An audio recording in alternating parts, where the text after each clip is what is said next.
माँ शब्द में ही सारी दुनिया समा जाती है और माँ की सारी दुनिया उसका बेटा होता है।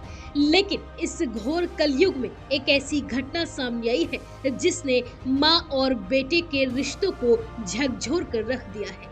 जी हाँ, राजस्थान के जयपुर में एक 80 साल की महिला की मौत के बाद उसके अंतिम संस्कार के लिए उसे शमशान घाट ले जाया गया। शमशान घाट में चिता के लिए लकड़ियां भी सजाई गई, लेकिन अचानक मृत मां की जगह उसका बेटा चिता पर लेट गया।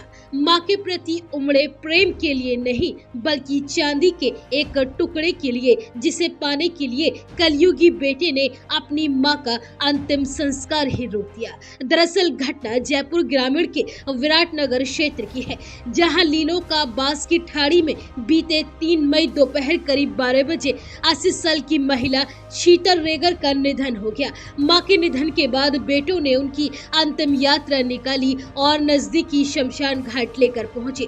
अंतिम संस्कार के समय मुख्य लोगों ने शव को चिता पर रखने से पहले महिला के श्रृंगार के गहने उसकी सेवा करने वाले उसके बड़े बेटे गिरधारी लाल को सौंप दिए। यह देखकर उसका छोटा बेटा ओम प्रकाश भड़क उठा और मां की चिता पर लेटकर कहने लगा, पहले मां की चांदी के कड़े उसे दो, अगर ऐसा नहीं करोगे तो मैं यहाँ से नहीं उठूंगा और माँ का अंतिम संस्कार भी नहीं होने दूंगा। शमशान घाट में बेटे की इस करतूत को देखकर रिश्तेदार, परिवार और समाज के लोगों ने उसे समझाया कि ऐसा मत कर, माँ का अंतिम संस्कार होने दे। लेकिन बेटा काफी देर तक नहीं माना और उसने किसी की बात नहीं सुनी और 2 घंटे तक उसने शमशान घाट में हाई वोल्टेज ड्रामा किया। फिर जबरदस्ती लोगों ने उसे चिता से उठाया तो वह वापस उसी पर बैठ गया और आखिर में जब चांदी के कड़े उसे मिले तब जाकर उसने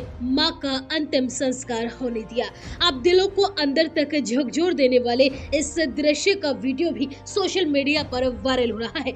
बताया जा रहा है कि गुरुवार को 13वीं की धूप भी लगाई गई थी, लेकिन शमशान घाट पर जग हंसाई का पात्र बना यह बेटा ओम प्रकाश धूप की रस्म में भी शामिल नहीं हुआ। गांव के लोगों ने बताया कि ओम प्रकाश और उसके अन्य भाइयों के बीच में पिछले कुछ सालों से संपत्ति को लेकर विवाद चलता आ रहा है और इसी के चलते ओम प्रकाश गांव के बाहर अलग घर में रहता है और खुद को परिवार से अलग थलग महसूस भी करता है। इसी मनमुटाव की वजह से उसने मां के निधन के दिन शमशान घाट में ये पूरा हाई वोल्टेज ड्रामा किया। वहीं इस पूरी घटना का वीडियो सोशल मीडिया पर भी बहुत तेजी से वायरल हो रहा है और लोग इस पर अलग अलग तरह के कमेंट्स करते हुए भी नजर आ रहे हैं।